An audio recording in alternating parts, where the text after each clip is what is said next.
Il dialogo multilaterale è la chiave per la soluzione dei conflitti. L'invito del Papa nel discorso di inizio anno al corpo diplomatico accreditato presso la Santa Sede.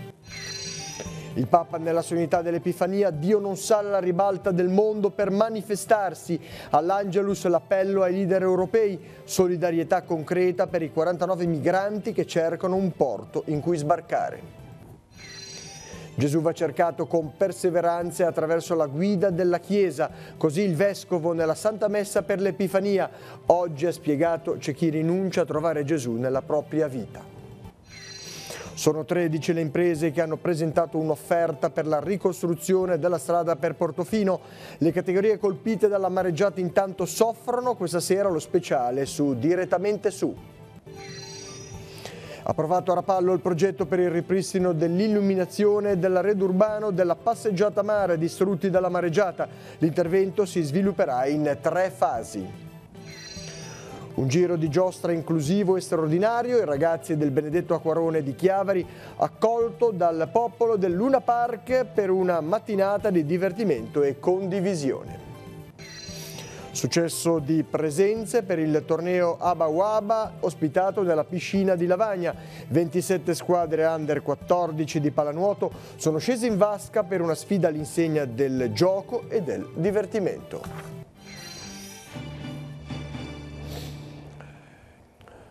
Buonasera a tutti gentili telespettatori, benvenuti nei nostri studi. Papa Francesco ha pronunciato questa mattina un lungo discorso incontrando i rappresentanti del corpo diplomatico accreditato presso la Santa Sede. Ha descritto come consuetudine le principali situazioni di difficoltà e di conflitto che vivono diversi paesi nel mondo. Al tempo stesso ha messo in luce i segnali positivi su cui occorre investire per far crescere la pacifica convivenza tra i popoli, mettendo al centro il rispetto della dignità umana. Un servizio, un'ampia sintesi del discorso del Papa, lo vediamo. Uno dei più importanti traguardi raggiunti nel 2018 dalla diplomazia vaticana è stato l'accordo provvisorio fra la Santa Sede e la Repubblica Popolare Cinese sulla nomina dei vescovi in Cina. Il Papa lo ha messo in luce incontrando il corpo diplomatico accreditato presso la Santa Sede. Un lungo capitolo del discorso del Santo Padre è stato dedicato al centenario della Società delle Nazioni, istituita con il Trattato di Versailles il 28 giugno del 1919, che precedette la nascita dell'Organizzazione delle Nazioni Unite e ha aperto la strada alla diplomazia multilaterale. Francesco ha messo in guardia dal riapparire di pulsioni populistiche e nazionalistiche che trovano terreno fertile in una politica che punta più al consenso immediato che alle soluzioni di lungo periodo, nella preponderanza di gruppi di potere e in una globalizzazione disordinata, sferica e livellante piuttosto che poliedrica. Di qui l'invito alla politica ad evitare soluzioni reattive ed affrettate, ponendo come premessa la dignità umana e facendo prevalere l'unità sul conflitto. Chiedendo dunque una sempre più efficace difesa dei più deboli, il Santo Padre ha ricordato la situazione in Ucraina, Siria e Medio Oriente e ha annunciato un prossimo viaggio in Marocco e negli Emirati Arabi con lo scopo di sviluppare il dialogo interreligioso. Quindi l'appello alla comunità internazionale in difesa di rifugiati e migranti, con la sollecitazione a soluzioni concertate perché ci si adoperi affinché le persone non siano costrette ad abbandonare le proprie terre. Fra i più deboli il Papa ha annoverato donne e bambini, ha condannato fermamente gli abusi sui minori compiuti anche da diversi membri del clero, rispetto ai quali a febbraio in Vaticano ci sarà un incontro con gli episcopati di tutto il mondo. Il Papa ha chiesto investimenti e iniziative per i giovani, ha stigmatizzato ogni forma di violenza contro le donne, di qui l'invito a riscoprire forme di relazioni giuste ed equilibrate, basate sul rispetto e sul riconoscimento reciproci e ad abbandonare ogni forma di indifferenziazione che rischia di snaturare lo stesso essere uomo o donna. Il Papa ha quindi parlato di lavoro, ha invitato a cancellare la piaga del lavoro minorile e quella della discriminazione femminile. Nella parte conclusiva del suo lungo discorso ha posto l'accento sui segnali positivi sui quali occorre investire: l'apertura di diversi paesi all'accoglienza generosa dei migranti, le politiche volte all'eliminazione della povertà, all'emancipazione dei più deboli e alla costruzione di prospettive per i giovani. Ha chiesto di proseguire gli sforzi nella penisola coreana, in Venezuela, in Terra Santa, nello Yemen e in Iraq, ad investire sulla lotta ai cambiamenti climatici e non sulle armi, mercato sempre florido. E ha dedicato un appello conclusivo e accorato all'Europa perché le spinte centrifughe non cancellino la consapevolezza dei benefici, primo fra tutti la pace, apportati dal cammino di amicizia e avvicinamento fra i popoli intrapreso nel secondo dopoguerra. Papa Francesco ha pronunciato un appello molto deciso ieri al termine della preghiera mariana dell'Angelus. Ha chiesto ai responsabili della politica europei un'azione di solidarietà concreta per i migranti a bordo delle due navi, la Sea-Watch e la Sea-Eye, che da giorni sono in mare senza poter sbarcare in nessun porto del Mediterraneo. Prima di recitare l'Angelus durante la Santa Messa, nella solennità dell'Epifania, il Santo Padre ha ricordato che Dio non sale alla ribalta del mondo per manifestarsi. I magi, che rappresentano tutti i popoli, troveranno Gesù, ha detto Francesca, ma non dove pensavano. Vediamo. Dio ci sorprende per come si manifesta, non sale alla ribalta del mondo, a Roma o sul palazzo di Erode. La sua luce risplende dell'amore umile in chi è disposto a riceverla. Lo ha ricordato il Papa celebrando la messa nella solennità dell'Epifania, ma occorre alzarsi, mettersi in cammino, ha aggiunto il Santo Padre, e come i magi, impostare un itinerario diverso, prendere una via alternativa, la sua, la via dell'amore umile. Vale anche per noi. Non basta sapere dove Gesù è nato, come gli scrivi, se non raggiungiamo quel dove. Non basta sapere che Gesù è nato come Erode, se non lo incontriamo. Quando il suo dove diventa il nostro dove, il suo quando, il nostro quando, la sua persona, la nostra vita, allora le profezie si compiono in noi. Allora Gesù nasce dentro e diventa Dio vivo per me. All'Angelus il Papa ha invitato i fedeli a lasciarsi rinnovare da questa sorpresa continua di Dio, da questa luce, e ad accoglierla col cuore aperto alla novità. Ogni volta che un uomo o una donna incontra Gesù, cambia strada. Torna alla vita in un modo differente, torna rinnovato per un'altra strada. Forte e deciso al termine dell'Angelus è stato l'appello del Papa ai leaders europei perché dimostrino solidarietà concreta nei confronti di 49 migranti a bordo delle due navi, la Sea-Watch e la Sea-Eye, ancora in attesa di un porto dove sbarcare nel Mediterraneo. Rivolgo un accorato appello ai leader europei perché dimostrino concreta solidarietà nei confronti di queste persone.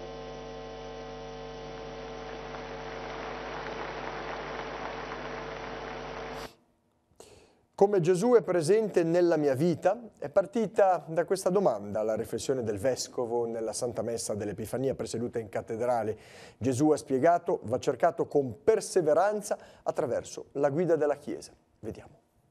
La presenza di Gesù nella propria vita va ricercata. Nella messa dell'Epifania il Vescovo spiega che non è un compito facile, spesso c'è chi rinuncia. Trova Gesù solo chi lo cerca con perseveranza e umiltà, come hanno fatto i magi. C'è però chi, come Erode, non si lascia mettere in discussione da lui. Un rischio, segnala Monsignor Tanasini, che si corre soprattutto oggi. Lo corriamo perché da una parte ci sembra di volere il Vangelo, ma di volerlo a nostro modo. Non per viverlo, ma per farne una bandiera. Non per viverlo, ma per in un qualche modo piegarlo a quelle che sono le nostre visioni.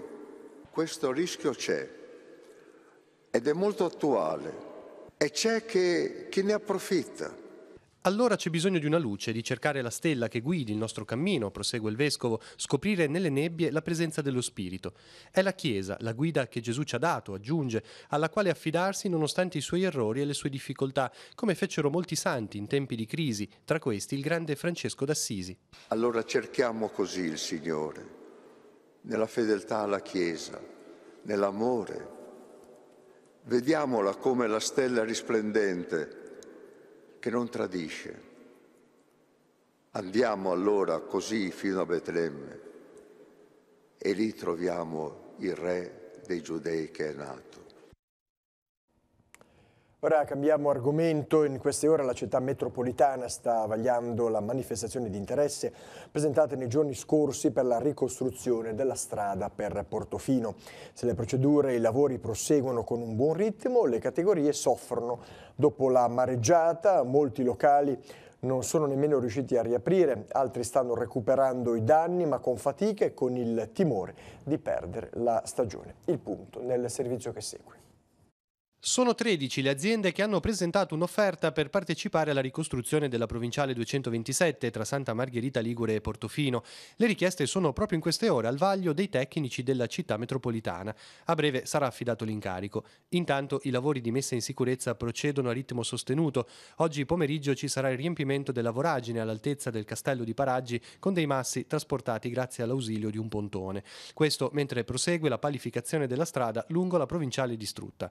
A Portofino, tra oggi e domani, partiranno i lavori di tombinatura in piazzetta, dove il Rio Fondaco aveva rovinato la soletta. È il quadro di un Tigullio che fa il possibile per recuperare quanto portato via dalla mareggiata di fine ottobre e che approfitta di questi giorni di bel tempo. Le categorie però soffrono. Non avere ancora la data precisa di riapertura della strada per Portofino preoccupa e spaventa. In alcuni hotel, dice Aldo Verdine degli albergatori del Levante, i lavori iniziano soltanto in questi giorni, anche perché il pontone per gli interventi via mare era prenotato. È una vera corsa ad averlo. C'è chi spera di recuperare una parte dei danni entro il 1° aprile, ma intanto la bassa stagione vola via. Già in questi giorni il calo di presenza è stato del 20%, con punte di 30-35%. E c'è il problema degli stagionali. Molti alberghi non possono ancora firmare il contratto per le assunzioni. I commercianti di Rapallo, spiega poi la presidente di Ascom Loriana Rainusso, sperano che i lavori procedano velocemente, non è un momento facile.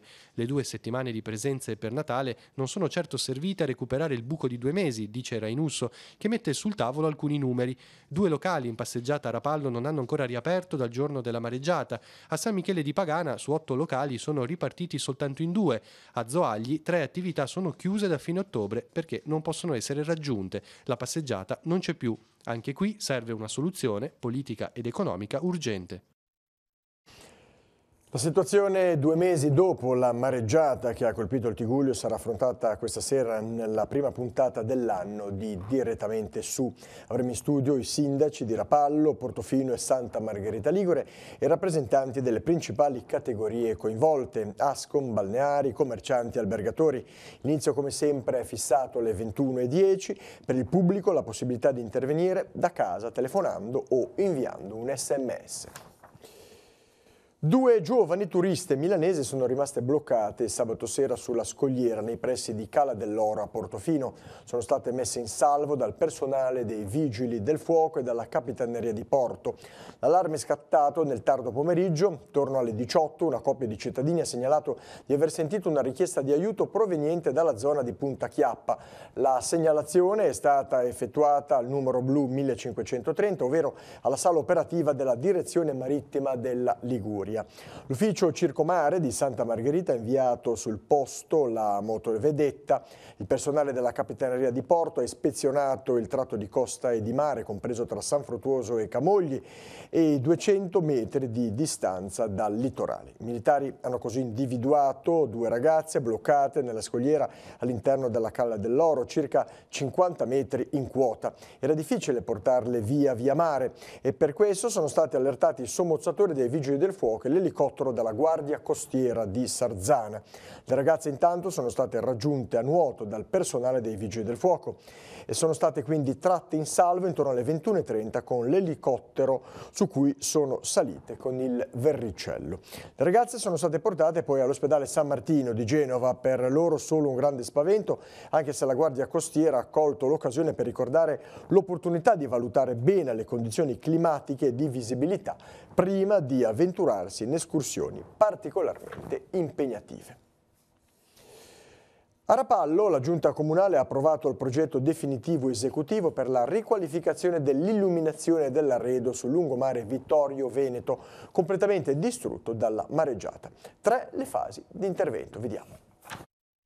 passerà attraverso 3 fasi la riqualificazione del lungomare di Rapallo, già previsto nell'ambito della realizzazione delle condotte del depuratore in fase di ultimazione in zona Ronco. L'intervento adesso è stato rimodulato anche alla luce dei danni provocati alle strutture dalla mareggiata e saranno proprio il ripristino della ringhiera con elementi in ferro zincato, con l'eventualità di utilizzare anche l'acciaio inox, e la predisposizione dei sottoservizi necessari alla realizzazione dell'impianto di illuminazione del verde i primi 2 punti che saranno realizzati nelle prossime settimane per liberare il campo alla successiva sistemazione della pavimentazione in asfalto rosso, tratto ormai caratteristico del lungomare cittadino. Gli accordi assunti con IREN comprendono che da parte loro venga rifatta la pavimentazione, quello rosso del lungomare, e questo sicuramente prima di Pasqua sarà fatto, perché IREN sta procedendo regolarmente e speditamente nell'intervento di realizzazione del depuratore, la cui inaugurazione è prevista nei primi mesi del 2020. Nella terza fase del programma di riqualificazione del lungomare si lavorerà per il ripristino e la messa in sicurezza del modo dei Primeri, l'approdo pubblico di Rapallo. Nel frattempo continua il dragaggio alla foce del torrente San Francesco, necessario per permettere la rimozione via mare dell'imbarcazione incastrata a pochi metri dall'antico castello e ripartire così con i lavori del cantiere. Dopodiché le travi sono pronte e ultimate, devono arrivare via mare a Genova, poi via terra da Genova fino a Rapallo. Io credo che anche questo nei mesi di marzo-aprile possa permettere la riapertura del lungomare, ricordandoci che comunque questo è un primo stralcio di quell'intervento, perché poi c'è una seconda fase che prevede la demolizione e il rifacimento della copertura per altri 50 metri circa, in modo da completare questo primo appalto. Sto ancora valutando se, una volta aperto il lungomare, proseguire senza interruzione nella seconda fase oppure fare uno stop e poi riprendere a settembre, perché non vorremmo avere disagi ulteriori nei mesi estivi. A Rapallo un 55enne milanese è stato deferito in stato di libertà per guida in stato di ebbrezza dai carabinieri di Santa Margherita Ligure. L'uomo, fermato per un controllo alla guida della propria auto, è risultato positivo al test alcolemico con un tasso pari allo 0,8 grammi per litro. Gli è stata anche ritirata la patente di guida. Da oggi e sino al 31 gennaio sono aperte le iscrizioni per la scuola dell'infanzia paritaria comunale San Giovanni Bosco di Caperana a Chiavari. La modulistica, disponibile sul sito web del comune, deve essere consegnata all'ufficio protocollo. Per ulteriori informazioni occorre rivolgersi all'ufficio preposto in piazzale San Francesco. Una mattinata speciale questa mattina al Luna Park di Chiavari, a fruire delle attrazioni allestite in colmata i ragazzi dell'area disabili del centro Benedetto Acquarone. Insieme a loro anche alcuni amministratori chiavaresi che si sono concessi qualche giro di giostra. Vediamo. Quella al Luna Park è una giornata ormai tradizionale ed attesa per i ragazzi dell'area disabili del centro Benedetto Acquarone di Chiavari. Un momento gioioso di socializzazione, quest'anno baciato dal sole e da un clima gradevole. È un appuntamento ormai, oserei dire, storico. Annualmente ci invitano a questa bellissima giornata e appena è terminata i ragazzi già chiedono se l'anno prossimo la ripetiamo. Chi è presente dei ragazzi oggi qua stamattina? Allora, tutti quelli che hanno potuto partecipare a questa giornata li abbiamo portati e li facciamo godere di questo bellissimo clima di festa e di queste belle attrazioni.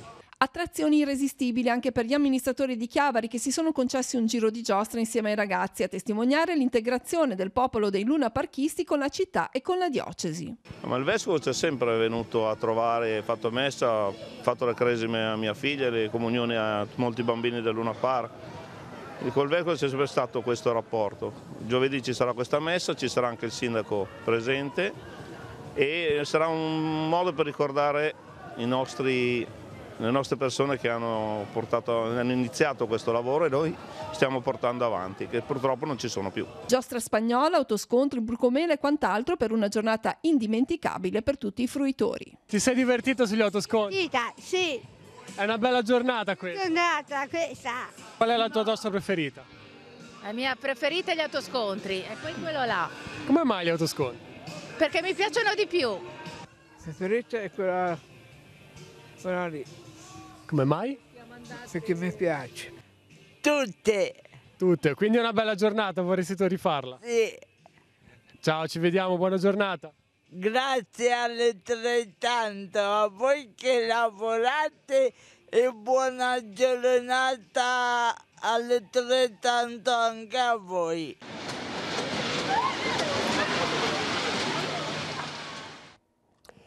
Ilaria Azzaro ha vinto il concorso Mini Presepi 2018 con un'attività ambientata in campagna, uno scorcio del territorio con piane coltivate, vigna, una teleferica e molti altri aspetti curati nei dettagli e realizzati con materiali naturali, soprattutto ardesia.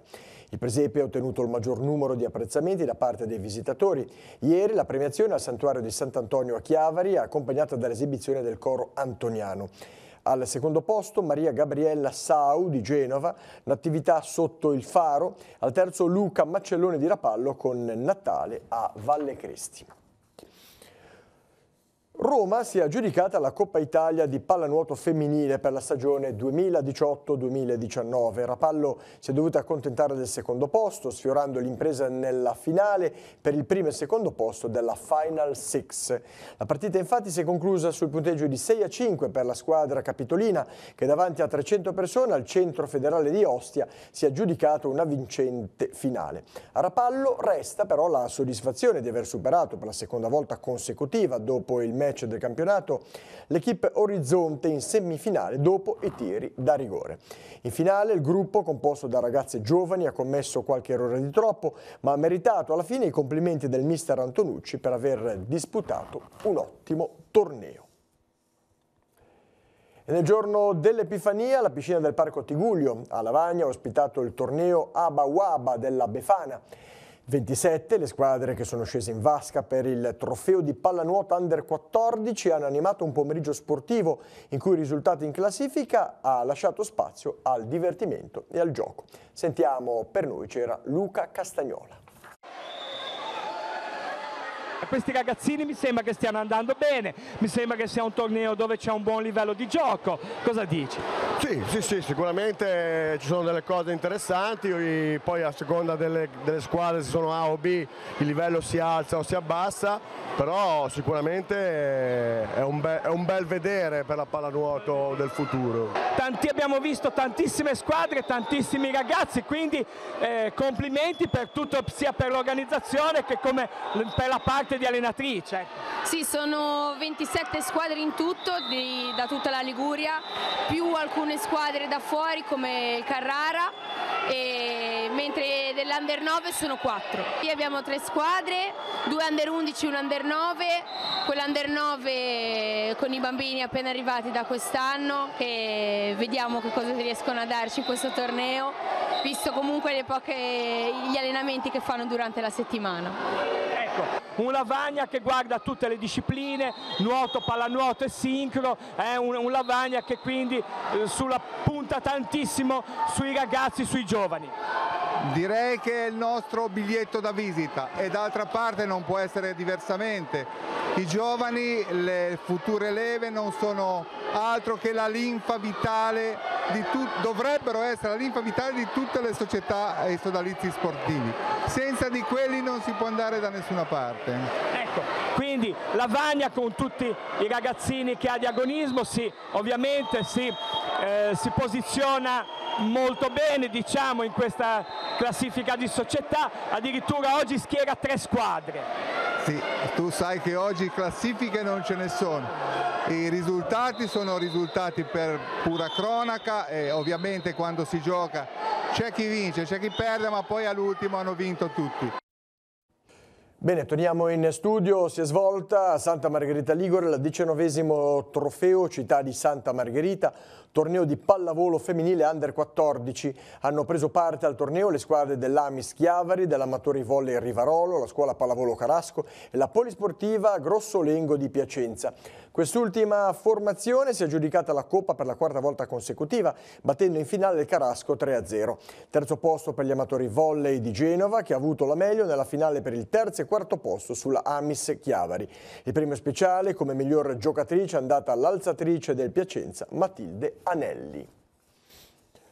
Una giornata per prendersi cura della propria relazione di coppia e per capire come affrontare le principali problematiche legate alla vita familiare.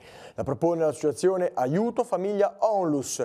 Appuntamento per sabato 19 gennaio a Genova nel Teatro della Chiesa di San Gottardo in via Piacenza dalle 10 del mattino. In mostra ci saranno pannelli descrittivi delle varie situazioni di difficoltà familiare e di coppia per cui è possibile chiedere aiuto. A partire dalle 16:30 sarà invece proposta un'attività di gruppo finalizzata a prendersi cura della propria relazione, favorire l'armonia in famiglia e prevenire o superare efficacemente la crisi. Informazioni e prenotazioni su aiutofamiglia.org. E ora, come di consueto, scheda degli appuntamenti per la giornata di domani. La sigla.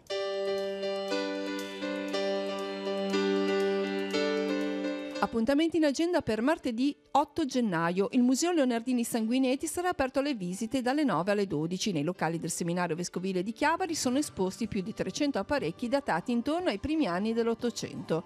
Sempre a Chiavari, a Palazzo Rocca, dalle 9 alle 14 sarà aperto al pubblico il Museo Archeologico. Su prenotazione sarà possibile usufruire del servizio didattico a cura del personale interno. L'Accademia Culturale di Rapallo propone un incontro con Graziella Corsinovi sul tema I giganti della montagna tra surrealismo magico e spiritismo. L'appuntamento è alle 16 nella sede di Villa Quairolo. Alle 16:30 nella Sala Livellare in via del Pino a Chiavari si terrà un incontro con Gian Domenico Solari dal titolo 20 anni di ceti più IVA, il Tigullio com'era, com'è stato e com'è. L'iniziativa si inserisce nei corsi di cultura genovese promossi dall'Associazione Culturale Castello de Ciavai. Per le mostre ricordiamo che sino al 13 gennaio all'Oratorio di San Giacinto a Fontanegli sarà visitabile la 28ª mostra sui presepi artistici. L'esposizione è aperta tutti i giorni dalle 15 alle 18 e infine sino al 26 gennaio a Villa Tigullio di Rapallo è aperta la mostra I segni della guerra, Rapallo nel primo conflitto mondiale. Orario di visite dalle 14 alle 18.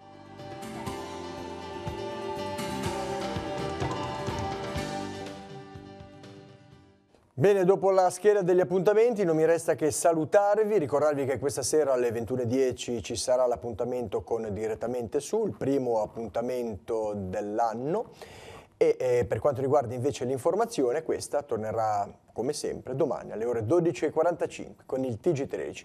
Grazie per la vostra cortese attenzione, vi lascio ai programmi serali sulla nostra emittente, vi auguro una buona serata, arrivederci.